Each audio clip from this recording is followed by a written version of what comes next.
আচ্ছা তুমি দাঁড়ায় আছো কেন? তুমি বসো, আমাদের সাথে নাস্তা করে নাও। ছোট বৌমা পরে খাবে।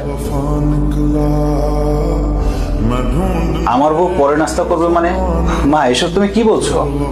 মা ঠিকই বলেছেন, এই বাড়িতে আমার স্বামী একমাত্র ইনকাম করে, আর এতগুলো মানুষ তোমরা বসে বসে খাও। একটা সংসার কিভাবে চলে তোমরা জানো? কত টাকা খরচ হয় প্রত্যেক মাসে তুমি জানো? কোনো চিন্তা ভাবনাও করো না। ভাবি, তুমি কি আমাদেরকে খাবার খোটা দিচ্ছ? তুই যদি সেটা বুঝতি তাহলে এতদিন একটা চাকরি ম্যানেজ করে আমার সাথে এই সংসারে হাল। ভাইয়া, আমি তো চাকরি খুঁজছি, আমার কপালে তো কোনো চাকরি জুটছে না। শোনো, চাকরি না হাতের মোয়া না, বললেই পাওয়া যাবে। মামা চাচা ছাড়া কেউ চাকরি পায় না। আমার মামা ছিলেন বলে তোমার ভাই এত বড় চাকরি পেয়েছেন, আর সেজন্য এতগুলো মানুষ তোমরা বসে বসে খেতে পারছো।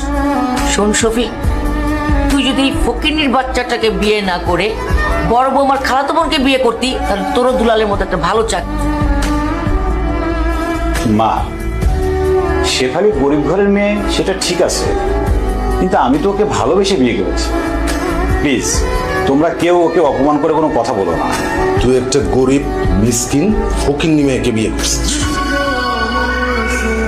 মা তো সেটাই বলছে, এখানে অপমান করার কি আছে? শোনো, এত মান অপমান আমি কিচ্ছু বুঝি না। আজ থেকে এই বাড়ির সমস্ত কাজ তোমার বউ করবে, এটা আমার অর্ডার। কি? আমার বউ এবারে সব কাজ করবে? মা, ভাবি এসব কি বলছে? তোর ভাবি ঠিকই বলছে, সে হচ্ছে বড় লোকের মেয়ে, সে কেন কাজ করবে? তাছাড়া এই সংসার তো আমার একার রোজগারেই চল। শোন শফি, তুই যতদিন না পর্যন্ত দুলালের মধ্যে একটি ভালো চাকরির ব্যবস্থা করতে পারবি, ততদিন পর্যন্ত তোর বই এই বাড়ির সব কাজ করবে। ঠিক আছে মা, এই বাড়ির যত কাজকর্ম আছে আমি সব একাই করব, আমার কোনো অসুবিধা হবে না।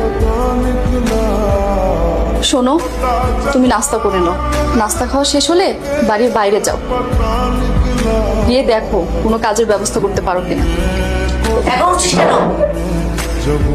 আমি তো বেকার, যেহেতু সংসারে কোনো ইনকামের সাহায্য করতে পারি না, আমার নাস্তা করার অধিকার একসাথে নাই, আমি পরেই নাস্তা করবো। আর কত? এই ফকিন্নির মেয়ে, হাম্বার মতো দাঁড়িয়ে আছো কেন?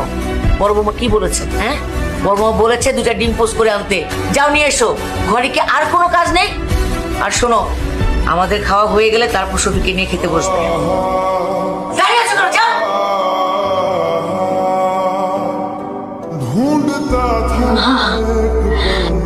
আপনার আচরণে আমি খুব খুশি হচ্ছি, থ্যাংক ইউ।